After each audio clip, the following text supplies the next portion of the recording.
Assalamualaikum warahmatullahi wabarakatuh. Apa kabar teman-teman semua? Teman-teman, kita akan lanjut lagi cerita novel kita. Oke, gaspol. Ending CEO tampan ternyata suamiku. Chapter 84-86. Sedangkan Rina sedang di dalam kamarnya. Dia dilema akan perasaannya sendiri.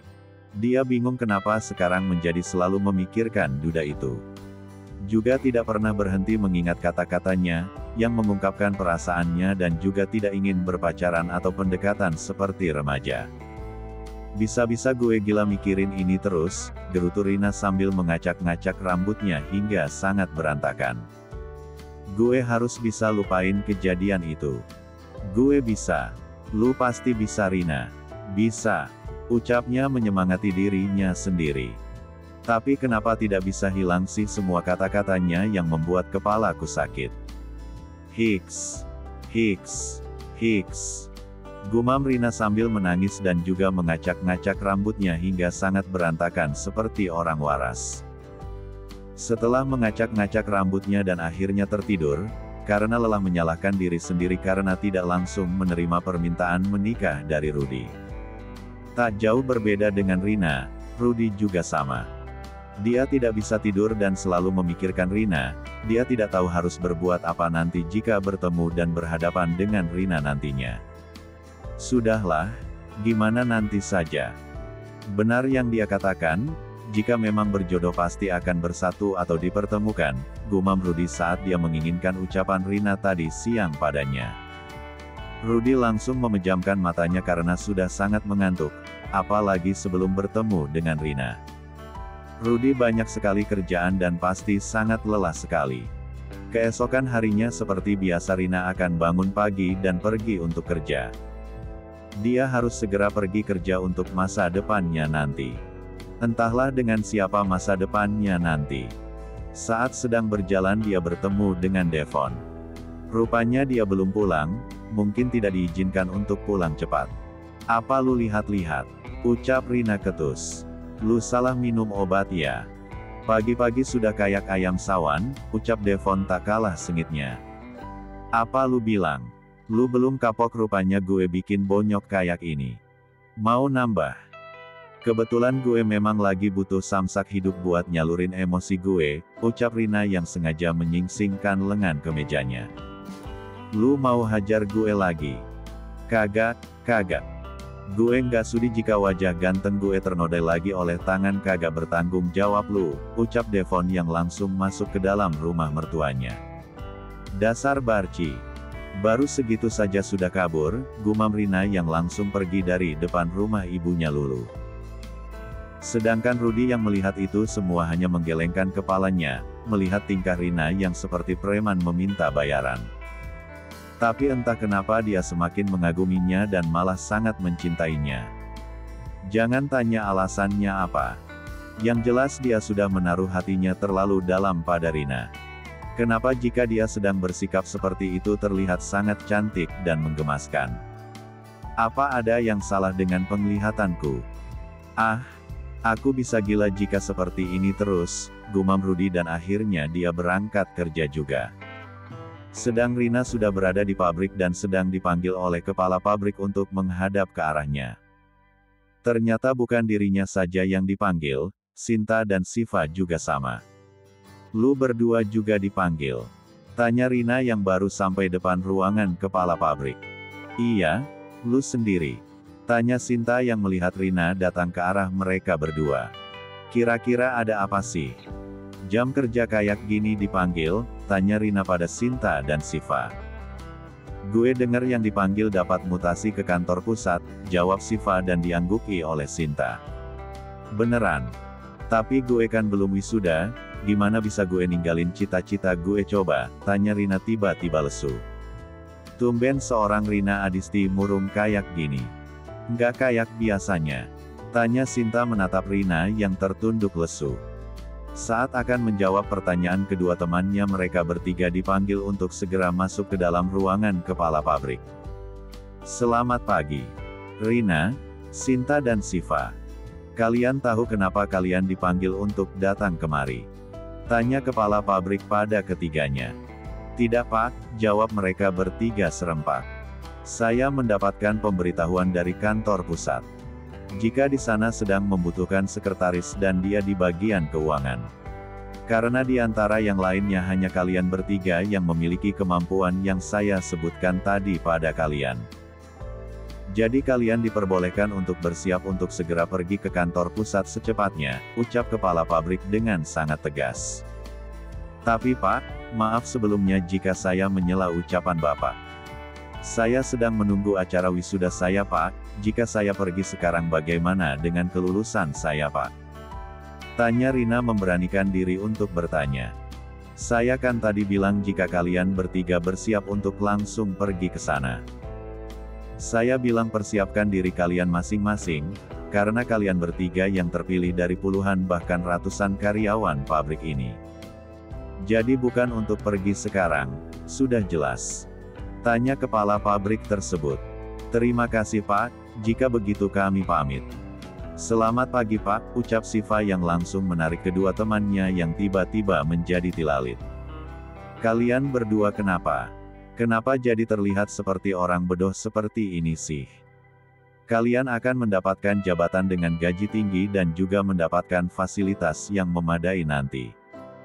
Kenapa malah terlihat seperti ini? Tanya Siva yang benar-benar bingung pada kedua temannya ini. Maaf Siv, gue masih nggak ngangka saja sih. Gue yang kepilih untuk pindah ke kantor pusat, ucap Sinta dengan berkaca-kaca. Lu kenapa Rin? Apa lu juga berpikiran sama dengan Sinta? Tanya Siva pada Rina Yana masih duda itu. Juga tidak pernah berhenti mengingat kata-katanya yang mengungkapkan perasaannya dan juga tidak ingin berpacaran atau pendekatan seperti remaja. Chapter 85. Rina dan Rudy sedang berada di tempat yang sama, yaitu sebuah kafe yang menjadi langganan mereka berdua. Mereka sengaja bertemu di sini, karena mereka berdua ingin mengungkapkan perasaannya masing-masing. Bicaralah, ucap Rudy sok cuek padahal dalam hati bersorak heboh. Om, bisakah tidak selalu mengganggu hidupku? Aku lelah Om, aku capek selalu diganggu terus-menerus, ucap Rina membuat Rudy menganga tidak percaya mendengar ucapan Rina barusan. Memang apa yang saya lakukan? Bukankah saya sudah menjauhi kamu selama ini? Kenapa kamu bilang saya mengganggu kamu? Tanya Rudy yang bingung. Om selalu ada di pikiranku terus. Setiap aku mau menghilangkannya, selalu saja berkeliaran tidak jelas. Makanya sekarang aku meminta Om untuk bertemu, ucap Rina yang membuat Rudy tertawa terbahak-bahak akan ucapan absurd dari Rina. Kenapa Om malah tertawa? Apa ucapanku ada yang salah? Tega banget sudah menertawakanku, ucap Rina yang langsung menangis histeris hingga pengunjung kafe menatap mereka berdua dengan tatapan curiga. Set, jangan nangis Rin. Lihat mereka semua melihat kemari, disangkanya saya ngapa-ngapain kamu. Please, diem ya, ucap Rudy dengan suara yang sangat pelan. Karena dia malu diperhatikan oleh seluruh pengunjung kafe yang ada di dekat mereka berdua. Baiklah, jawab Rina dan seketika tidak ada air mata lagi di mata Rina. Oke, kamu menyalahkan saya karena membuat kamu selalu berpikiran aku terus. Begitu. Tanya Rudy dan diangguki oleh Rina. Sekarang aku tanya padamu. Kamu memiliki perasaan padaku atau tidak? Jawab iya atau tidak itu saja, ucap Rudy bertanya pada Rina. Iya, jawab Rina tanpa keraguan sedikit pun. Kenapa kamu menyukaiku?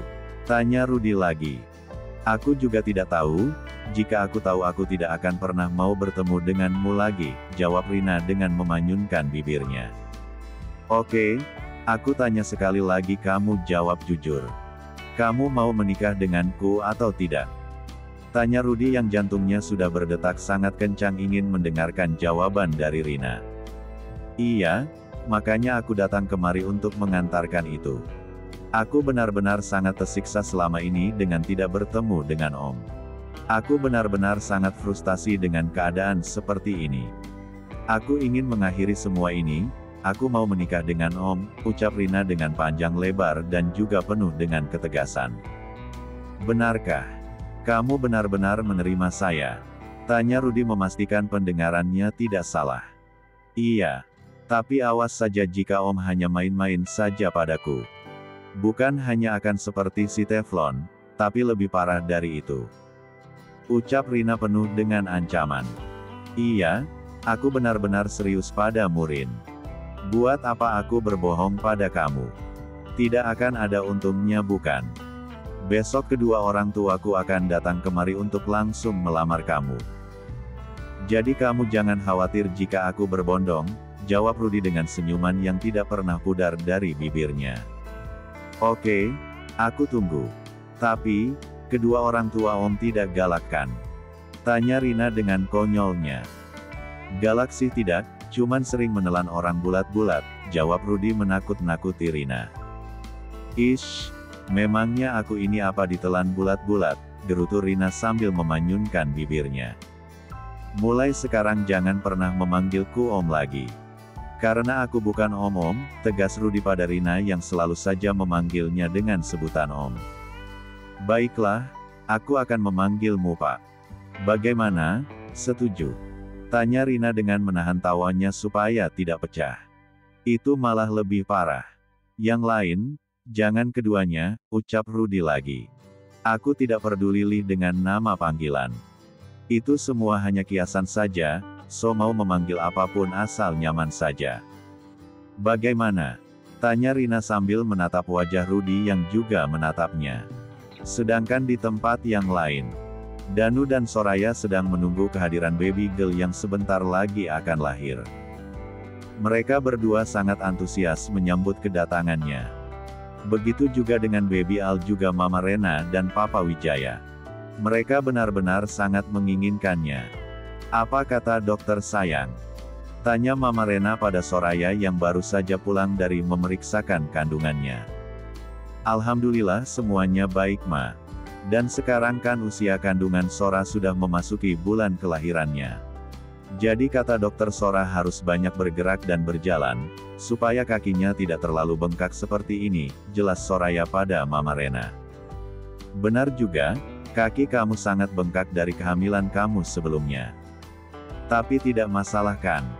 Tanya Mama Rena yang sudah khawatir pada menantu dan juga calon cucunya. Insya Allah tidak apa-apa Ma, kita berdoa saja semoga baik-baik saja, jawab Soraya dengan senyuman. Syukurlah jika seperti itu. Mama jadi tidak terlalu khawatir mendengarnya, ucap Mama Rena dengan tulus dan juga tersenyum pada mengungkapkan perasaannya masing-masing. Sedangkan para pria sedang berada di dalam ruangan kerja Danu sekarang. Mereka sedang mendiskusikan proyek yang sudah tinggal finishing saja. Apa tidak ada kendala ke depannya Dan? Tanya Papa Wijaya. Alhamdulillah tidak ada Pak, malah semua orang di sana sangat antusias. Karena dengan adanya pabrik tersebut bisa membantu perekonomian mereka semua. Mereka bisa bekerja tanpa mengandalkan ijazah. Mereka hanya perlu jujur dan juga tekun dalam bekerja. Jadi Danu sudah merencanakan semuanya dengan matang Pak, ucap Danu menjelaskan semuanya pada Papa Wijaya. Bagus, semoga saja semuanya memang bisa diandalkan dan bisa membantu mereka semua meringankan beban dalam keuangan bagi masyarakat di sana, ucap Papa Wijaya memuji kepintaran dan cara kerja yang Danu lakukan. Semoga saja Pak, jawab Danu dengan senyuman tipis di bibirnya. Bagaimana dengan kandungan istrimu? Tanya Papa Wijaya. Alhamdulillah semuanya baik-baik saja. Cuman harus mulai diet dan mengurangi makan juga harus banyak bergerak dan berjalan. Karena kehamilan yang sekarang tidak seperti kehamilan sebelumnya, ucap Danu dengan menghembuskan nafasnya sedikit kasar. Semoga saja tidak terjadi sesuatu pada mereka berdua. Karena itu buat kesehatan, maka lakukanlah sesuai anjuran dari dokter. Tapi dukungan dari kamu adalah segalanya, ucap Papa Wijaya sambil menepuk pundak putra semata wayangnya. Iya Pak, memang seharusnya seperti itu. Tapi, ada sesuatu lagi yang membuatku khawatir Pak, ucap Danu pada akhirnya. Masalah? Masalah apa? Tanya Papa Wijaya dengan kening yang berkedut. Ada kista di rahim Soraya, dan itu yang membuat aku khawatir, Pak. Dan itu baru diketahui setelah usia kehamilan Soraya berusia sudah menginjak 8 bulan, dan itu membuat Danu semakin tidak tega untuk memberitahu pada Soraya, ucap Danu dengan sendu dan mata yang sudah berkaca-kaca. Jadi Soraya tidak tahu itu semua? Tanya Papa Wijaya. Tidak, Pak, dokter memberitahunya saat Soraya sudah keluar dari ruangan periksa. Dan itu membuat Danu semakin dilema dibuatnya. Jika tetap mempertahankan kandungannya hingga lahiran, maka jalan satu-satunya hanya pengangkatan rahim, jelas Danu sambil meneteskan air matanya. Maksud kamu apa, Danu? Tanya Mama Rena. Yang ternyata Mama Rena sudah mendengar semua yang Danu ucapkan tadi. Dan itu membuat Mama Rena semakin terkejut saat Danu menjelaskan semuanya pada Mama Rena. Jadi kemungkinan besar Soraya akan menjalani operasi pengangkatan rahim begitu? Tanya Mama Rena sambil terisak di pelukan Papa Wijaya. Iya, Ma, makanya aku sangat terpukul mendengarnya. Bagaimana dengan Soraya nanti jika dia tahu semuanya? Jawab Danu sambil menunduk. Mereka semua diam dengan pikiran masing-masing. Mereka tidak tahu apa yang akan dilakukan nantinya. Mereka hanya akan berdoa yang terbaik untuk Soraya dan juga babinya. Sedangkan Soraya sedang bermain dengan Baby Al di dalam kamar. Sekarang usia Baby Al sudah 10 bulan dan sedang aktif-aktifnya melakukan apapun yang dia inginkan. Dengan begitu Soraya bosa selalu bergerak untuk menjaga Baby Al yang sudah mulai bisa berjalan. No, Kak. Kakak jangan pegang itu, ucap Soraya saat Baby Al akan menyentuh pot yang berisi bunga. Ini tidak boleh, sayang. Nanti pecah dan bisa membuatmu terluka. Main ini saja, oke, ucap Soraya sambil memberikan mainannya Baby Al. Baby Al ternyata sangat pintar dan juga penurut. Dia dengan dibilang seperti itu saja langsung mendengarkan ucapan mamanya. Dan bermain dengan mainannya sendiri didampingi oleh Soraya. Chapter 86. Supaya tidak tahu jika sekarang semua orang menatap kasihan padanya. Apalagi dia sedang hamil besar, dan kata dokter tidak boleh menunggu merasakan kontraksi sebelum melakukan persalinan. Dan di siang mereka berada di depan ruangan operasi untuk menunggu proses kelahiran baby girl yang akan segera lahir. Danu harap-harap cemas dengan keadaan keduanya. Jika saja dia bisa masuk, mungkin dia akan masuk untuk menemani Soraya yang sedang menjalani operasi sesar dan juga pengangkatan kista yang mungkin sudah membuat rahimnya bermasalah. Dan selang beberapa menit terdengar suara bayi yang sangat kencang. Dan Danu malah meneteskan air matanya, dia takut jika istrinya tidak akan selamat. Ternyata dokter dan suster sudah keluar dan membawa keduanya untuk segera dipindahkan menuju ruang perawatan. Mereka sangat antusias menyambut kehadiran baby girl yang sangat cantik dan juga menggemaskan. Alhamdulillah, semuanya sudah bisa dilewati dengan baik. Semoga saja semuanya baik-baik saja, amin, ucap Mama Rena yang masih memandangi baby girl tersebut. Bagaimana keadaan kamu, sayang? Apa sudah lebih baik? Tanya Mama Rena pada Soraya yang sedang berbaring. Alhamdulillah, Ma, tapi tadi kata dokter aku habis operasi pengangkatan rahim juga, Ma. Dan aku tidak bisa memberi Mama banyak cucu karena aku sudah tidak punya rahim lagi, ucap Soraya yang merasa sedih dengan semua ini. Tidak apa-apa, sayang. Justru Mama senang bisa melihat kamu baik-baik saja dan tidak terjadi apa-apa. Dan siapa bilang kamu tidak memberikan Mama banyak cucu? Ini itu sudah 2 cucu dan sudah sepasang pula. Apalagi yang Mama harapkan? Ucap Mama Rena yang memberi semangat pada menantunya. Terima kasih, Ma, ucap Soraya sambil tersenyum. Dan, ngomong-ngomong, siapa nama si cantik ini? Tanya Papa Wijaya yang sedang menggendong baby girl. Azalia Wijaya Kusuma, Pak, jawab Danu sambil menggenggam tangan Soraya yang sedang tersenyum menatapnya. Kamu menyukainya, sayang? Tanya Danu menatap wajah wanita yang dia cintai. Suka, Mas, nama yang cantik. Mudah-mudahan menjadi kebanggaan keluarga, agama dan negara. Amin, ucap Soraya dengan penuh senyuman. Mereka sangat antusias menyambut kehadiran baby girl yang bernama Azalea Wijaya Kusuma. Baby yang belum genap 1 hari sudah bisa membuat semua orang terhipnotis akan kecantikan dan juga menggemaskannya baby Azalea. Kakak Al juga menyambutnya dengan sangat bahagia juga.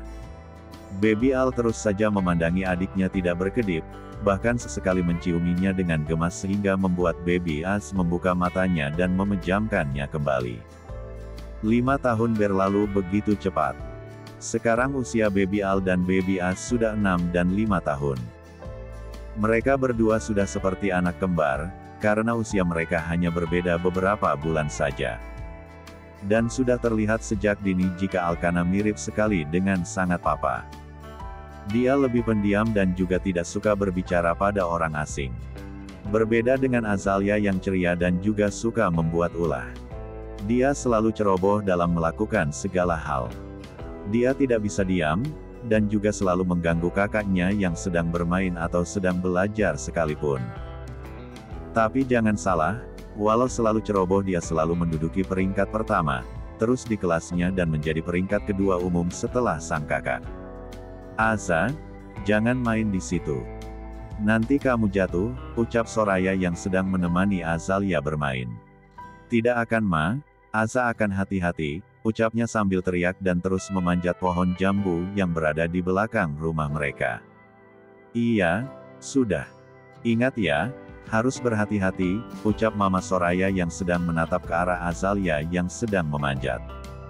Tidak lama kemudian, serak, bruk. Aduh, teriak Azalea yang sudah terjatuh dari atas pohon yang lumayan tinggi itu. Ya Allah, Azalea. Teriak Soraya yang langsung berlari menghampiri Azalea yang sedang terbaring di atas tanah dengan banyak luka lecet. Aza, ucap Soraya yang langsung menggendongnya untuk segera dibawa ke rumah sakit. Di saat sedang menggendong Azalea, Mama Rena dan Papa Wijaya melihatnya langsung menghampiri. Apa yang terjadi dengan Aza Sora? Tanya Mama Rena. Aza baru saja jatuh dari atas pohon ma, kita harus segera membawanya ke rumah sakit ma, ucap Soraya yang sudah menangis. Sedangkan Azalea hanya diam saja dan tidak menangis sedikit pun, bahkan mengadu kesakitan pun tidak. Mama, Aza tidak apa-apa, ucap gadis kecil ini yang sudah membuat orang seisi rumah menjadi panik. Diam tah. Mama tahu kamu sedang kesakitan, ucap Soraya yang masih memangkunya di dalam mobil yang sedang melaju menuju rumah sakit terdekat. Sedangkan Mama Rena menghubungi Danu untuk segera ke rumah sakit sekarang. Karena Azalea mengalami kecelakaan. Danu terang saja sangat panik dan juga takut terjadi sesuatu pada putri bungsunya, yang memang sudah sering sekali seperti ini. Danu langsung pergi dari ruangan kerjanya dan langsung menuju rumah sakit yang sudah diberitahu oleh Mama Rena. Sedangkan di dalam rumah sakit Soraya sedang menunggu Azalea diperiksa oleh dokter. Dan tidak lama dokter menghampiri Soraya dan juga yang lainnya setelah memeriksa keadaan Azalea. Bagaimana keadaan putri saya dok? Tanya Soraya yang tidak bisa berhenti menangis. Kondisinya baik dan tidak ada yang perlu dikhawatirkan. Karena lukanya hanya luka gores dan juga keseleo saja, semuanya baik-baik saja. Kami juga sudah melakukan ronsen untuk memastikan tidak ada patah tulang atau sebagainya, jelas dokter tersebut pada Soraya dan kedua orang tuanya. Alhamdulillah, dasar anak ini. Sudah Mama peringatkan jangan naik-naik di atas pohon masih saja naik-naik juga, ucap Mama Soraya yang sedang memarahi putri bungsunya. Sabar sayang. Kamu jangan banyak pikiran dan juga stres, bisa-bisa kamu juga akan darah tinggi seperti Mama, ucap Mama Rena yang menenangkan menantunya. Iya nak. Kita harus memberitahunya dengan pelan-pelan, jangan sampai dia jadi tertekan dan malah melawan kepada kita. Orang tuanya, ucap Papa Wijaya menimpali. Soraya menarik nafasnya dalam-dalam dan menghembuskannya perlahan-lahan hingga dia merasa tenang. Dan Danu juga sudah datang untuk melihat keadaan putri bungsunya yang selalu membuat orang hampir spot jantung. Bagaimana keadaan kamu sayang? Apanya yang sakit? Tanya Danu pada Azalea yang sedang berbaring di atas berangkar pasien. Aza baik-baik saja Pak, Aza kan anak yang kuat, ucapnya dengan penuh senyuman. Sama sekali tidak terlihat sedang kesakitan atau apa. Dia benar-benar anak yang sangat tangguh dan juga sangat ceroboh. Kamu ini, kenapa sih selalu membuat semua orang menjadi panik dan juga khawatir? Apa kamu tidak merasakan sakit jika sedang seperti ini? Tanya Danu pada putrinya. Tidak, aku kan kuat, jawabnya selalu saja seperti itu.